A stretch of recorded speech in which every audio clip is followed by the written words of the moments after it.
সব মেয়েরাই হয়তো আমরা পার্লার যেতে পছন্দ করি, কখনো চুল ট্রিম করতে বা চুলের সেটিং করতে বা চুল কাটতে, কখনো ম্যানিকিওর প্যাডিকিওর করতে, নেল এক্সটেনশনেরও এখন প্রচন্ড একটা জামানা চলে এসেছে, নেল আর্ট করে অনেক, তাই তো? কিন্তু আহ, একটা কথা জানলে হয়তো অবাক হবেন, ব্ল্যাক ম্যাজিক যে করা হয়, কালো জাদু, সেটাও কিন্তু জানেন তো সবচেয়ে থেকে ইজিলি করা যায়, খুব তাড়াতাড়ি কার্যকর হয়, সেটা হলো চুল এবং নখের মাধ্যমে। আর এমন একজন যে হয়তো আপনার উপর হিংসা বসে বা আপনার উপর ক্ষোভে আপনার উপর ওরকম কোনো টোনা টোটকা করতে চায়, তার জন্য খুব ইজি হবে সেই পার্লার থেকে ওইগুলি কালেক্ট করা। অ্যাকচুয়ালি আজকাল মানুষ তো প্রচন্ড লোভী হয়ে গেছে, কতটা টাকার বিনিময়ে হয়তো আহ, এগুলি এক্সচেঞ্জ হতেই পারে, তাই তো? তো চলুন, আজকের ঘটনা আপনাদের মারাত্মক একটা ঘটনা, যেটা হয়তো গুজবাম্প এনে দেবে। অ্যান্ড চলুন শুরু করি, শুনুন। কিন্তু তার আগে, নমস্কার বন্ধুরা, কেমন আছেন আপনারা? আমি রুমকি, আজকে স্মিতা সাহার পাঠানো একটি ঘটনা নিয়ে চলে এসেছি। ম্যাম, সত্যি মানে কি বলবো, thank you so much ma'am. এমন এমন কিছু ইনসিডেন্ট বা এমন এমন কিছু তথ্য উনি আমাদের সঙ্গে তুলে ধরেছেন না, যেটা জানতে পারলে হয়তো অনেক ক্ষেত্রে আমরা সাবধান হয়ে যাব। যেমন আপনি কোন পার্লারে যাচ্ছেন, সবাইকে বলার তো দরকার নেই। কার কোন পার্লারে যাচ্ছেন, কোথায় চুল ট্রিম করছেন, কোথায় ম্যানিকিওর পেডিকিওর করছেন, সবাইকে বলার তো দরকার নেই। কি দরকার বলুন তো? কিছু কিছু পার্সোনাল না রাখতে হয় নিজের মধ্যে।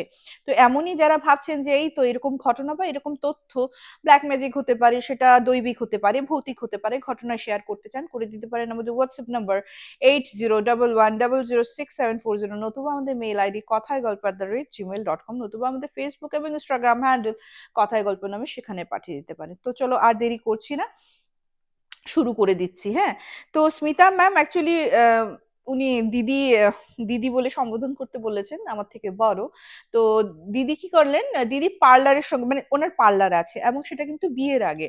তো বলছে যে দেখো রুমকি, মানে আমি তো সবসময় বলি না একটা কথা, যে ভগবান সবাইকে সবকিছু দেন না, কিন্তু সবাইকে কোনো না কোনো কিছু গুণ দিয়ে পাঠিয়েছেন। তো দিদি বলেছেন আমি এইচএস কমপ্লিট করার পর, যেহেতু পড়াশোনার থেকে আমার এইসবের ন্যাক বেশি ছিল, আমি পার্লারের কোর্স করতে চাইছিলাম, স্পেশালি মেকআপ। হ্যাঁ, তো মেকআপ আর্টিস্ট হতে চেয়েছিলাম, তো আমি পুরোপুরি কোর্সটা করি, উনি দিল্লিতে গিয়েও কোর্সটা করেন। তো বিয়ের আগেই ওনার বাবা কিন্তু একটা ছোট মোটো পার্লার ঘরে খুলে দিয়েছেন, এবং বলে না, যেটা তোমার ইন্টারেস্ট সেটা যদি তোমার প্রফেশন হয়ে যায়, সেটা কিন্তু মানে দিন, একটা হিন্দিতে প্রবাদ যে আছে না, দিন দ্বিগুণ রাত চৌগুণ তোর মানে ডেভেলপ করে মানুষ। তো নাম যশ হয়েছে। তো এই প্রফেশনে ধরো 7-8 বছর পর ওনার মা বাবাও মানে, মেয়ে বড় হয়েছে, এখন তো বিয়ে দিতে হবে না, প্রফেশনালি তো সে স্টেবল আর কি। তো ঠিক আছে, এরকম একজন খুব ভালো আর কি, মানে দিদির যে এখন বর্তমান হাজবেন্ড, অ্যারেঞ্জ ম্যারেজে ওনাদের হয়, কিন্তু ওনাদের মানে ওনাদের যে মানে কি বলবো, জায়গাটা তো শহরটা, শহর থেকে মানে একই শহরের হলেও ওনার বাবার বাড়ির থেকে ওনার শ্বশুর বাড়ি যেতে ধরো 45 মিনিটস টু 50 মিনিটস লাগে। হ্যাঁ, একদম কাছে পিঠিও না। ঠিক আছে, তো ধুমধাম করে বিয়ে হলো, এবং মানে স্যার খুব দিদি এই প্রফেশনটাকে সম্মান করেন, এবং স্যার বলেছেন যে তুমি কন্টিনিউ করো, কোনো ব্যাপার না। তো বিয়ের পরেও দিদির শাশুড়ি এতটাই ভালো ছিলেন, বলছে যে এরকম শাশুড়ি সত্যি রুমকি আর থাকলে না, মেয়েদের কোনো কষ্ট হয় না। মানে যেহেতু আমি একটা প্রফেশনের সঙ্গে জড়িত, তো মানে আমার শাশুড়ি মা কিন্তু অনেকটাই মানে আগলে রাখতেন, যদিও মানে রান্নার দিদিও রেখে দিয়েছিলেন, যেহেতু হাজব্যান্ড ওয়াইফ দুজনেই কাজ করে, আর উনি তো বয়োজ্যেষ্ঠ, দেখো ওনার পক্ষে সবকিছু তো ট্যাকেল করা সম্ভব না। তো দিদি আমাকে যেমন যেমন ইনফরমেশন দিয়েছে তোমাদের সঙ্গে শেয়ার করছি। তো তদারকিটা শাশুড়ি মা করতেন। আর যেহেতু ওনার নিজেরও তো বুঝতেই পারছো, এত বছর ধরে উনি পার্লারে, নিজের পার্লার ছিল এবং বেশ রমরমা ভাবে চলছিল, নাম ডাকও খুব হয়েছিল, তো ফিনান্সিয়ালি উনি তো স্টেবল ছিলেন। তো স্যার এবং দিদি আর কি, স্মিতা দি, ওনারা দুইজনে মিলে স্যারও কিছুটা হেল্প করেছেন। একদম প্রপার যে ওদের যে এলাকার যে দোকান, মার্কেট প্লেস, ওইখানে একটা পার্লার উনি নিলেন। কি বলবো আর কি, ওই তোমার স্যালামি নিয়ে যে নিতে হয় ওরকম টাইপেরই। হ্যাঁ, তো নিলেন, এবং নেওয়ার পর ওই যে বলে না, যদিও নতুন জায়গা, হাত দক্ষতার জন্য কিন্তু প্রচন্ড রমরমিয়ে, মানে একজন যে এসছে, মানে স্মিতাদি যেটা বলেছে যে, জানো তো, যে একজন এসছে আর কি, সে আজও মানে প্রথম যে এসে আজও হয়তো ওনার মেয়ের ঘরের নাতনিকে নিয়ে আমার পার্লারে আসে, মানে চল আন্টির এখানে চুল কাটিয়ে আসবো, মানে সবাই এতটাই ভালোবেসেছে। কিন্তু আমার আগেও এই মার্কেটে কিন্তু আরো দুটো পার্লারের দোকান ছিল, যেটার মধ্যে একটা বন্ধ হয়ে যায়, এবং মানে কম্পিটিটর হয়ে ওঠে আর কি দিদি। হ্যাঁ, তো ঠিক আছে চলো, হেলদি কম্পিটিশন খুব ভালো, না হলে নিজের কাজটাকে আরো কিভাবে ডেভেলপ করব না, মনোপুলি হয়ে গেলে। তো কিন্তু না, আহ, ওই ভদ্রলোক মানে অ্যাকচুয়ালি ওই যে কম্পিটিটর যেটা বললাম, ওই ভদ্রলোকের পার্লার ছিল, কিন্তু ওনার মিসেস বসতেন এবং আহ ওই স্টাফ দিয়েই চালাতেন আর কি। মিসেস অত বেশি কাজ না জানলেও মোটামুটি জানতেন আর কি, উনি তদারকি করতেন। তো উনি নাকি প্রলোভনও দেখিয়েছেন যে মানে মার্চ করে দিতে। তো দিদি বলছে একদমই না, আমি আমার আমার পয়েন্ট অফ ভিউ, আমি আমার মতো বিজনেসটা চলাবো, হ্যাঁ। তো আমি ইয়ে করিনি। তো তারপরে উনি অনেক রকমের অনেক কিছু করেছেন, হ্যাঁ, মানে টোন টিটকারি অনেক কিছু মেরেছেন, বাট আমি রুমকি ইগনোর করে গেছি। দিদি বলেছেন যে আহ, আমার কাছে তো অনেক মেয়ে শিখতে আসতো রুমকি, তো আমি একটা কাজ করতাম, আমি না অনেকে মানে যারা শেখায় পয়সা নেয়, আমি পয়সা নিতাম না। কারণ দেখো, এক সময় ওরা শিখে গেলে কিন্তু ওরা আমার ওদের থেকে আমি হেল্প নিতে পারি, হ্যাঁ। ওরা আমার অনেক কাজে সাহায্য করে। তো দিদি কি করতেন, ওদের থেকে পয়সা না নিয়ে উল্টা স্টাইপেন্ড হিসাবে উনি কিছু টাকা দিতেন। খুব ভালো কথা। তো এতেও স্টুডেন্ট মোটামুটি যারা দেখো মানে কিছু করতে চাইছে বাট পয়সার জন্য কিছু করতে পারছে না, স্পেশালি এই পার্লারে কাজ শিখতে চাইছে, হ্যাঁ। তো দিদি এখানে আসতেন, দিদি ওনাদেরকে শিখিয়ে দিতেন, প্লাস পয়সা তো নিতেন না, একটা ছোট একটা স্টাইপেন্ড একটা দিয়ে দিতেন, হ্যাঁ। তো এমনই একটা মেয়ে আসছে, আমি এখানে ছদ্মনাম ইউজ করেছি, অনামিকা। হ্যাঁ, অনামিকা এসে দিদির কাছে কাজ শিখেছে। মেয়েটা বেশ ভালো বলছে, আমাকে যেটা দিদি বললো যে রুমকি মানে এত তুখর না মেয়েটা, মানে যদি বলে যে এই কাটটা এরকম ভাবে হবে, ও চট করে তুলে ধরতো। কোন মানে আইশ্যাডোর কালার সঙ্গে কোনটা মানে হাইলাইট হিসাবে, মানে এভরিথিং মেয়েটা পট করে তুলে ধরতো। মানে মেয়েটার ইন্টারেস্ট খুব ছিল। এখন সব টিচারই দেখো এরকম ইন্টারেস্টেড স্টুডেন্ট সবাই ভালোবাসে, তাই না? তো 3-4 মাস পর মোটামুটি যখন শিখা হয়েছে, আমি বললাম দিদি হেল্প নিতেন এবং ওই বাবদ তো কিছু টাকা দিতেন। হঠাৎ এই মেয়েটা না একদিন বলছে যে আপনি যেই টাকাটা দেন আমাকে, ওটাতে তো কিছুই হয় না, অথচ বিয়ের কনের সাজানোর থেকে ধরে মেকআপ, পার্টি মেকআপ আসলে তো সব আমরাই করি, আর একটু টাকা বাড়ান। মানে দিদি ধরো ওদেরকে 2000 রুপিস দিতে স্টাইপেন্ড হিসাবে, ও ডিমান্ড করছে 5000। তো দিদি বলেছে যে দেখো, জেনারেলি পার্লারের কাজ শিখতে গেলে কিন্তু একটা টাকা লাগে, হ্যাঁ, যে কোনো ক্লাসে শেখাও, হ্যাঁ, যারা শেখায় তারা কিন্তু একটা টাকা নেয়। আমি কিন্তু নিচ্ছি না, ওই যে ওই বাবদ টাকা তো নিচ্ছিই না, উপরন্তু তোমাদেরকে কিন্তু একটা স্টাইপেন্ড হিসাবে দিচ্ছি, যেহেতু আমি তোমাদের সার্ভিস নিচ্ছি। তো আমি এর থেকে বেশি দিতে পারবো না।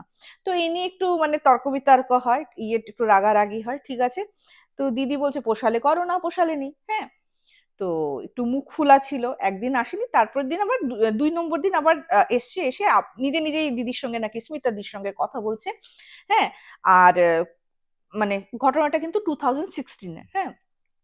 তো নিজে নিজে কথা বলছে, কথা বলে মানে বলছে যে না না সরি দিদি, আমারই ভুল হয়েছে, সত্যি তো যারা দুস্থ তুমি তো এক পয়সাও নাও না, উল্টা তো দাও, আমারই ভুল হয়ে গেছে, হ্যাঁ। ওই যে মাথায় ব্রেন ওয়াশ করে দিয়েছিল এরকম করে বলছে, হ্যাঁ। তো দিদি বলেছে কে ব্রেন ওয়াশ করেছে? আর ব্রেন ওয়াশ করলে কি তুই তোর তোর তোর কি নিজের বুদ্ধি শুদ্ধি নেই নাকি? তো যাই হোক, মিটে গেল। সবাই দেখ এই ঝগড়াঝাটি না অনেকেই আছে পুষে পুষে রাখতে চায় না বাবা, তুমিও ভালো আমিও ভালো, একটা ভালো রিলেশন রাখতে চায় অনেকেই। তো দিদি ওদের মধ্যেই পড়ে। তো বলছে সব ঠিকঠাক আছে রুমকি। তারপর আমার তো এই তোমার মাঘ ফাল্গুন লাগাতার দেখো বিয়ের সিজন, হ্যাঁ, জানুয়ারি ফেব্রুয়ারি একদম লাগাতার চলে, মার্চ অব্দি চলে। তো বিয়ের সিজন এসে গেছে, বুঝতেই পারছো, এর আগে বুকিং টুকিং হচ্ছে, পার্লারেও ভিড়, কেউ চুল কাটতে আসছে, ইয়ে কাটতে আসছে। তো দিদিরও একটা মানে তোমার স্যারের বন্ধুর মেয়ে বা কোনো বোনের বিয়ে আর কি, রিলেটিভ।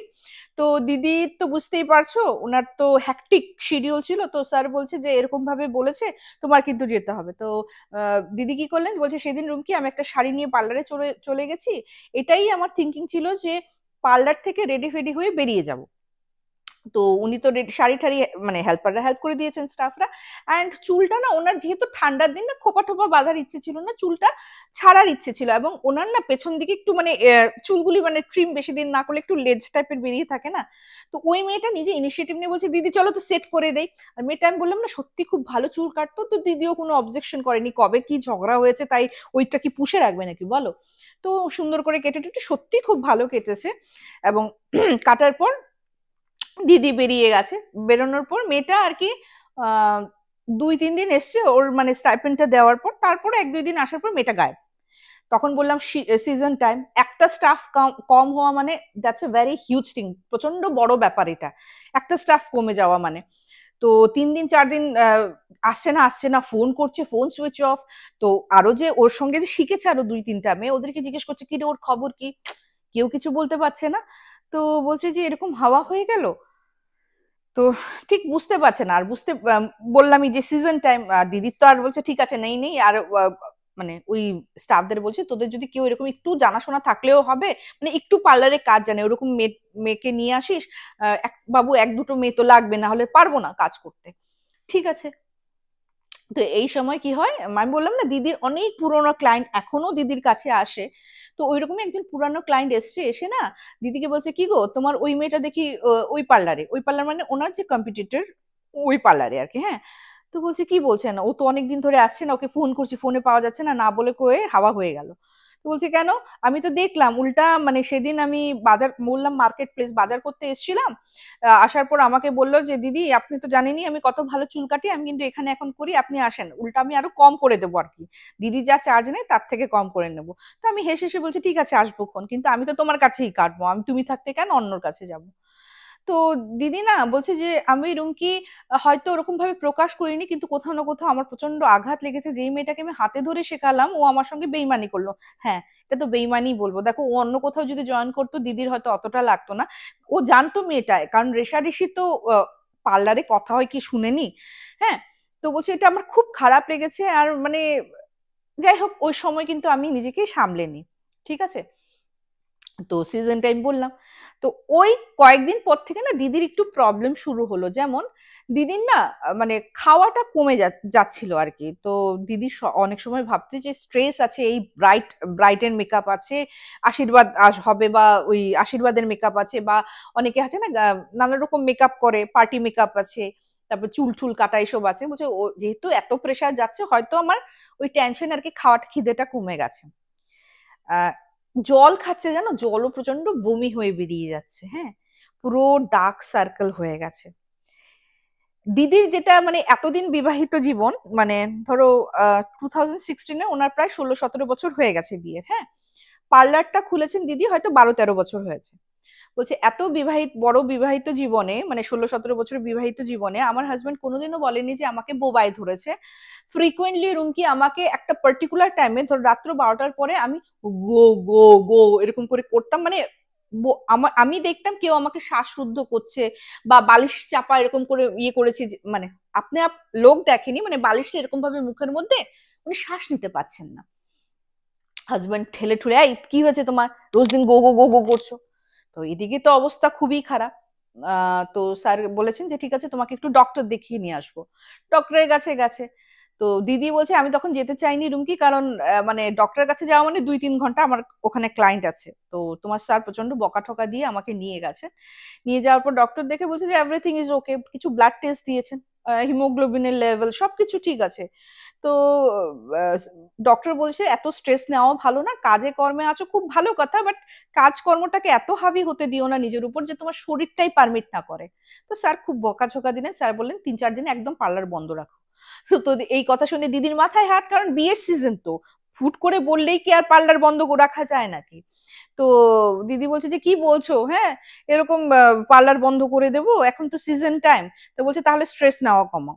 ঠিক আছে বলে ঠলে আসলেন। আর একটা কথা দিদি কিন্তু তোমার আমি তো বললাম বোবায় ধরে, আর সারাদিন দিদি কিন্তু ঘুমাননি। হ্যাঁ ঘুমান না, যেহেতু পার্লারের ওয়ার্ক থাকে। তো দিদি বলে যে রুমকি আমি এতটাই টায়ার্ড থাকতাম না, এই 10:30টার সময় বিছনায় পড়লে আমি মানে ঘুমে তলিয়ে যেতাম, এতটাই টায়ার্ড থাকতাম, একদম সকালবেলা চোখ খুলতো, আমার দিনচর্যা সবাই জানে। কিন্তু ওই বোবাই ধরার পর তোমার স্যার যখন আমাকে ডেকে দিতেন পরে, যে মানে টায়ার্ড তো তখনও ছিলাম না, ঘুমিয়ে যাব, রাত তো 3টা বেজে যায় 4টা বেজে যায়, আমার ঘুম আসে না। ঘুম আসে না, না না নানা রকম উদ্ভট উদ্ভট চিন্তা, মানে নেগেটিভ থিঙ্কিং, যেমন এটা করে বেশি করে বসি। আচ্ছা একটা মানুষ মানে নিজের প্রাণটা নেওয়ার কথা কখন ভাববে, যখন ডিপ্রেশন হয়, নানা রকম কষ্ট হয়। বলছে আমার কোনো রকম কষ্ট নেই, আমার ছেলে মেয়ে আছে, আমার শাশুড়ি এতটা সাপোর্টিভ, ছেলে মেয়েকে শাশুড়ি দেখাশোনা করে নিচ্ছে। আহ মানে কোনোদিনও কোনো কটূক্তি পাড়া প্রতিবেশীরা আমাকে করেনি, আমার হাজবেন্ড এত সাপোর্টিভ। মানুষের তো রিজন থাকে না রুমকি, যে এই যে উল্টাপুল্টা কাজ করে নেওয়া, আমার তো কোনো কাজ নেই, এসব উল্টাপুল্টা থিঙ্কিং আসা শুরু করলো। তো আমি অনেক সময় না তোমার স্যারকে বললাম যে আমি জানি না গো আমার মাথায় সব উল্টাপুল্টা মানে জিনিস ঘুরছে আর কি, বুঝছি। তখন আমি আর খুলে বলিনি, তো বলবে যে পার্লারই বন্ধ করে দাও। ঠিক আছে। তো ওনার এই অবস্থা দেখে যেহেতু বুঝতে পারছো বিয়ের সিজন আসতে ওনার দেরি হয়, তো ওই দিন আর কি সকালবেলা স্যার বললেন যে আজকে তুমি একা একা এসো না, তোমাকে আমি নিয়ে আসবো। তো দিদি বলছে ঠিক আছে, তো তুমি একটু দেরি করেই এসো, যেহেতু বুঝতেই পারছো কাল মানে পরের দিন সকালবেলা ওনার একজন মানে ওই আমার মানে আশীর্বাদ যে হয় না, ছেলের বাড়ি সব গিফট নিয়ে আসে, ওই একটা ব্রাইডের তোমার মেকআপ করানোর আছে, ওনার বাড়িতে গিয়ে করতে হবে, কিন্তু তার আগে পার্লার থেকে ওনার কিছু সরঞ্জাম নিতে হবে। তো বলছে যে ওইগুলি সরঞ্জামগুলো একবারে ব্যাগে থেকে ঢুকিয়ে ঠিকঠাক করে আমি পার্লারে রেখে আসবো, সো দ্যাট নেক্সট দিন প্রবলেম না হয়। তো যেহেতু ওনারা বাইকে আপ ডাউন করতেন, তাই অত সব জিনিস নিয়ে বাইকে কিন্তু বাড়িতে আসা নেওয়া পসিবল না। আর যেহেতু ওনার পার্লার থেকে ওনার স্টাফকে নিয়ে যাবেন, দুজন স্টাফকে নিয়ে যাবেন, তো স্মিতা দিন না তোমার পার্লার থেকে বাড়ি যাওয়ার মধ্যে একটা তোমার নার্সিং হোম পড়ে, তারপর একটা কবরস্থান পড়ে, তারপর খানিকটা গিয়ে বাড়ি। তো সেদিন বেশ ঠান্ডার দিন, বুঝতেই পারছো, জানুয়ারি ফেব্রুয়ারির মাস। তো স্মিতাদি কি করছেন, বাইকে যাচ্ছেন। তো তো স্মিতাদি বলছে কি প্রথম রুমকি আমি যাচ্ছি তোমার যখন মানে হাসপাতালে যে তোমার এরিয়াটা শুরু হয় না, ওইখানে দেখি একটা লাইট পোস্ট আছে, ওই লাইট পোস্টের সামনে না একটা মেয়ে লোক, চুলগুলি না মানে তুমি মুখ দেখতে পারবে না, চুলগুলি বেশ বড় বড় এরকম করে আছে, করে না লাইট পোস্টটাকে এরকম করে ধরে না এরকম এরকম চুলটা ঝাঁকাচ্ছে। তো না আমি তোমার স্যারকে বলছি যে এত ঠান্ডার মধ্যে পাগল হবে গো, কষ্টও লাগে, নিজেদের তো সেন্স নেই, কিছু নেই, কিন্তু কষ্ট তো তো নিশ্চয়ই হচ্ছে, কাপড় ঠান্ডার কাপড়ও নেই, ঠান্ডায় বেচারি বহুত কষ্ট পাচ্ছে। তো স্যার এরকম করে দেখে বলছে কোথায় পাগল মহিলা দেখছো, কি কোন মহিলা? তো বলছি যে লাইট পোস্টের এখানে যে ইয়ে করে রয়েছে, মানে দাঁড়িয়ে এরকম করে চুল ঝাঁকাচ্ছে। তো কথার সঙ্গে সঙ্গে স্যার নাকি বাইক বন্ধ করে ভালো করে তাকিয়ে দেখছে, স্যারের চোখে কিচ্ছু পড়ছে না। তো বলছি যে তোমার কি হয়েছে স্মিতা, তুমি কাকে দেখছো, আমি তো কাউকে দেখতে পাচ্ছি না। তো যখন বলছে কাউকে দেখতে পাচ্ছি না, যখন বলে যে স্মিতা দি আবার দেখেছেন না, দেখে সত্যি কেউ ছিল না। তো বলছে আমি এতটাই ভুল দেখলাম, ঠিক আছে। তো স্যার না মানে স্মিতা দিকে একটু মানে এখন বলছে যে তুমি যদি এরকম উৎপাত করো না, আমি কালকে গিয়ে তালা মেরে আসবো তোমার পার্লারে, তুমি একটু স্ট্রেস নেওয়া কম করো, দেখো আমিও তো বিজনেস করি, আমারও তো কত রকমের স্ট্রেস আছে, কই আমি তো এরকম আপা নিজের মধ্যেই নিজে আছি, তোমার তো মনে হচ্ছে তুমি নিজের মধ্যে নিজে নেই, ঠিক আছে। তো বলছে যে জানো রুমকি, ওই দিন রাত্রেবেলা আমি না দেখছি, স্বপ্নে দেখছি ওই মহিলা চুল ঝাঁকিয়ে ঝাঁকিয়ে আমাকে কি যেন বলছে আর শাসাচ্ছে, মানে আমি ল্যাঙ্গুয়েজটা বুঝতে পারছি না, কিন্তু মনে হচ্ছে মানে রেগে গিয়ে তোমাকে কেউ যদি শাসায় না, ওই রকমই কিছু একটা বলছে, কিন্তু আমি বুঝতে পারছিলাম না। ওই আহ, আবার সেই বোবায় ধরা, কিন্তু ওনার কিন্তু একদিনও বোবায় ধরাটা বন্ধ হয়নি, ওয়ারেস আগে কিন্তু পুরোপুরি উনি নর্মালি ঘুমাতেন।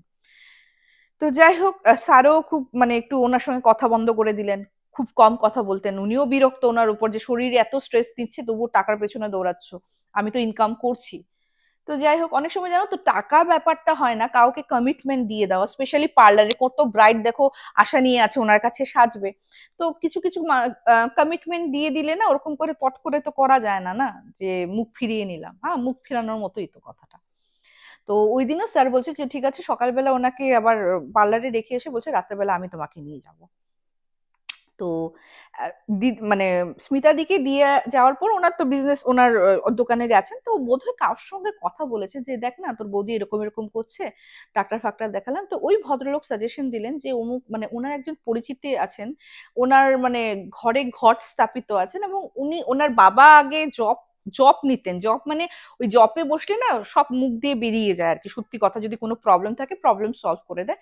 তারপর ওনার বাবার পরে জবের থেকে মানে উনি পূজা করেন ওই ঘটকে, তো উনিও নাকি জব আসে আর কি, এটা মানে ব্লেসিং, একটা ব্লেসিং। তো বলছে যে কালকে বৌদিকে আর্লি মর্নিং নিয়ে চল। তো বলছে যে উনি অ্যাকচুয়ালি সকাল সকাল পুজো করেন, আর উনি সরকারি একজন কর্মচারী, তো বুঝতেই পারছো ওনারও অফিস থাকে। তো ভোর 5টা থেকে উনি পুজো করেন, 6টার থেকে 8টা অব্দি লোক দেখেন, তারপর তো ওনার ব্রেকফাস্ট বাগেরা করে উনি চলে যান। মানে উনি যখন এই পুজোটা করেন বা লোককে দেখেন প্রবলেম সলভ করার জন্য, উনি কিন্তু মানে এমটি স্টমাকে মানে উপাসে থাকেন আর কি। ঠিক আছে, তো পরের দিন আবার ওই দিদিকে আনতে গেছে রাত্রেবেলা, তো ওই দিন না দিদি দেখছে কি জানো তো, ওই সেম মহিলা ওই লাইট পোস্টেই উনি দেখেছেন, এন্ড দেখছেন কি এরকম করে ধরে না মানে হনুমান, যেমন দেখো হনুমান বলবো না, ওই যে নারকেল গাছে যে চড়ে না মানুষরা, এরকম এরকম করে চড়ছে দুই হাত পা দিয়ে। তখন না দিদি বলছে দেখো ওই মহিলা কিভাবে লাইট পোস্ট এরকম করে কিভাবে উপরে উঠছে। তো স্যার সেদিন থামেনি, স্যার জাস্ট দেখেছে, ওনার চোখে কিছুই ধরা পড়েনি, উনি কিন্তু বাড়ি চলে গেছেন। বাড়ি চলে যাওয়ার পর তখন না স্মিতা ম্যামকে একটা কথা বলেন যে, স্মিতা, তুমি তো এমনি দেখো পুজো টুজো তো মাই করেন, কিন্তু তুমি তো দেখো যা প্রণাম করতে বা গুরু যে দীক্ষা নিয়েছে গুরুর নাম জপ করতে, তুমি তো আজকাল জপ টপ করো না। তখন বলছে, হ্যাঁ আমার ভুল হচ্ছে, বিকজ আমি না সময় পাচ্ছি না। আমি যখন মানে ওই ধরো হ- মানে চান ঠান করার পর এমনি মুখে মুখে একটু ঠাকুরের নাম নিয়ে নিই, ওইটুকুনি, মানে আমি সময় পাচ্ছি না। বুঝতেই তো পারছো। বলছে, তুমি আজকে ঘুমানোর আগে আহ্নিক করে শুদ্ধ দেহ শুদ্ধ বস্ত্রে ভগবানকে প্রণাম করে, যেটা আমাদের গুরু মন্ত্র আহ্নিক বলে না, ওটা করো তো। তো স্যারের কথা মতো করেছেন, বিকজ উনি বুঝতেই পেরেছেন স্যার ওনার এইসব অ্যাক্টিভিটিতে প্রচন্ড রেখে রয়েছে। তো উনি নাকি আর্নিক করার পরও বলছে যে রুমকি মিরেকল হয়ে গেছে, না সেদিন আমাকে বোবাই ধরেছে, না কোনো রকমের ভুতুরে স্বপ্ন দেখেছি, না ভয়ানক স্বপ্ন দেখেছি। আমার মানে যেহেতু খুব সুন্দর আর অনেকদিন পর আমার সাউন্ড স্লিপ হয়েছে, ওই ধরো 5টার সময় তোমার স্যার ডেকেছেন, আমি কিন্তু উঠে গেছি। তো স্যার বলছেন যে চলো তোমাকে এক জায়গায় নিয়ে যাব। তো ম্যাম বলছেন, কোথায়? আমার তো পার্লার আছে। তো বলছে, তোমার 7টার মধ্যে তোমাকে ঘরে আমি পৌঁছে দেবো, তোমার বা পার্লারেই পৌঁছে দেবো, তুমি চলো আমার সঙ্গে। তো 6টার নাগাদ ওই ভদ্রলোকের বাড়ি যান। বাড়ি যাওয়ার পর ভদ্রলোক মানে ওনাকে দেখেই বলেছেন যে তোমার উপর তো কালো জাদু করা হয়েছে। রেষারেষি বলো বা যে কোনো কারণের জন্য হয়, তোমার উপর কালো জাদু করা হয়েছে। তখন স্যার বলেছেন, কে করেছেন? আমাদের বাড়ির বা রিলেটিভ কেউ? কারণ আছে না, রিলেটিভের মধ্যে যেহেতু ও একা এত ভালো ইনকাম করছে, ওর এত নাম ডাক শহরে, হতেই পারে হিংসা। বলছে, না না, কোনো রিলেটিভ করেনি, না ওর পক্ষে রিলেটিভ করেছে, না তোমার পক্ষে রিলেটিভ করেছে, একটা বাইরের মানুষ করেছে। তো বলছে, এটা কি করা যায়? তো বলছে, এটার না একটাই উপায়, এটা আমি রিটার্ন করে দিতে হবে, মানে ওটাকে ঘুরিয়ে দিতে হবে। না হলে ও কিন্তু আস্তে আস্তে ও পাগল হয়ে যাবে, ও কিন্তু আর মানে নর্মাল থাকবেই না। তো তখন মানে দিদি বলছেন যে ওরকম কোনো হার্ম হবে না। তো বলছে, না ওরকম হার্ম হবে না, কিন্তু যে যেই কাজ করেছে ওটার তো কর্মফল ভোগ করতে হবে, আর এটা যদি না হয় আমি তোমাকে বাঁচাতে পারবো না। তো স্যার বলেছেন, না বাবা, আমার বউটা ঠিক থাকুক, কিন্তু দেখুন যে বেশি হার্ম যাতে না হয়। তো যাই হোক, করে দেওয়ার পর একটা কিছু মাদুলি ধারণ করতে দিয়েছেন, আর বলেছে যে তুমি আহ, মানে চুল টুল ওরকম করে, মানে চুল টুল তোমার চুল যাতে না যায়। তখন উনি বললেন যে মানুষের নখ এবং চুল এবং পরিধান করা, হ্যাঁ, কাপড়ের টুকরা দিয়ে কিন্তু সবচেয়ে থেকে এফেক্টিভ ব্ল্যাক ম্যাজিক হয়। তো তোমরা যারা শুনছো একটু কেয়ারফুল হয়ে যেও। অ্যান্ড বলছে যে তোমরা হয়তো, তোমার যদি কপালে থাকে তোমরা বুঝতেই পারবে কে করেছে। হুম। তো বুঝতেই পারছো, উনি আসার পর বলছে, আমি পুরো রিলিফ পেয়ে গেছি। তারপর তো আমি না পার্লারে চুল আঁচড়াই, না চুল বাঁধি, হোয়াট এভার কিচ্ছু করি না। কিছু বিয়ে বাড়ি থাকলে ঘর থেকে এসে সেজে সুজে যাই, পার্লারে মেয়েদেরকেও বলি না চুল কেটে দে। কিন্তু রুমকি, অবিশ্বাস্য একটা ব্যাপার আমার সঙ্গে ইনসিডেন্ট হওয়ার পর চৈত্র মাসে, মানে চৈত্র মাস তো বিয়ের মাস না, ফাল্গুন মাস শেষ হওয়ার পর চৈত্র মাসে হঠাৎ ওই যে দোকানটার মধ্যে না, শুধু দোকানটা নয়, দোকানটার পাশে যে আরো দুটো দোকান ছিল, তোমার শর্ট সার্কিট লেগে কিন্তু আগুন লেগে যায়। এবং পার্লারে তো নানা রকম ধরো রিমুভার থেকে ধরে নানা রকম কেমিক্যাল ইউজ হয় না, যেমন হেয়ার কালার থেকে ধরো অনেক কিছু কেমিক্যাল থাকে, দাও দাও করে কিন্তু পার্লারটা জ্বলে যায়। 2016-এর ঘটনা বললাম, 2024-এর লাস্ট আজকে, মানে ডিসেম্বর তো এসেই গেছে। তো ওই মেয়েটার নাকি বিয়ে হয়নি, মানে ওই অনামিকা, যার পুরোপুরি ডাউট আর কি ম্যামের। ম্যামের কাছে যখন ও কাজ শিখতে আসে তখন ধরো 22-23 বছর, তো কত হবে 30, আর ও মানে অত হাইফাই ঘরের তো ছিল না, হয়তো ধরো 25-26 বছর বয়সে তো বিয়ে দিয়ে দেওয়ারই কথা। কিন্তু 30+ হয়ে গেছে, হচ্ছে না। বাট ওর না একটা অসুখ দেখা দিয়েছে। কেন, মানে দিদি কি করে জানতে পারলেন? পার্লারটা তো পুড়ে গেছে, ওইখানে আর পার্লার ওরা দেয়নি। আর যেহেতু দিদি ওখানে রমরমিয়ে বিজনেস করছেন, ওদের ক্লায়েন্টও কম আসতো, তো ওরা ওইখান থেকে পার চুকিয়ে দিয়েছে। তো একদিন নাকি তোমার দিদি যখন পার্লারে যাচ্ছিলেন, মানে রাস্তায় ছিলেন, তখন ওই মেয়েটার সঙ্গে দেখা। মেয়েটার জানো তো এখানে না একটা ঘাওয়ের মতো, এই বুড়ুর এখানে ঘাওয়ের মতো, ঠোঁটের এখানে ঘাওয়ের মতো, ঘাড়ে অনেকটা দাঁত, ঠিক দাঁত নয়, ডক্টর দেখিয়েছিল, কারণ স্মিতা দি জিজ্ঞেস করেছে, কিরে তোর দাঁত হয়েছে নাকি? বলছে, না দাঁত নয়, স্কিন স্পেশালিস্ট তো দেখিয়েছি, কিন্তু অনেক রকমের অয়েন্টমেন্টও লাগিয়েছি, কিছু হচ্ছে না। মানে মুখের মধ্যে এরকম এরকম এরকম এরকম হয়ে গেছে জানো, এখানে পুরো ঘাড়ে, মানে দেখলে না পট করে কেমন লাগবে ও দেখতে।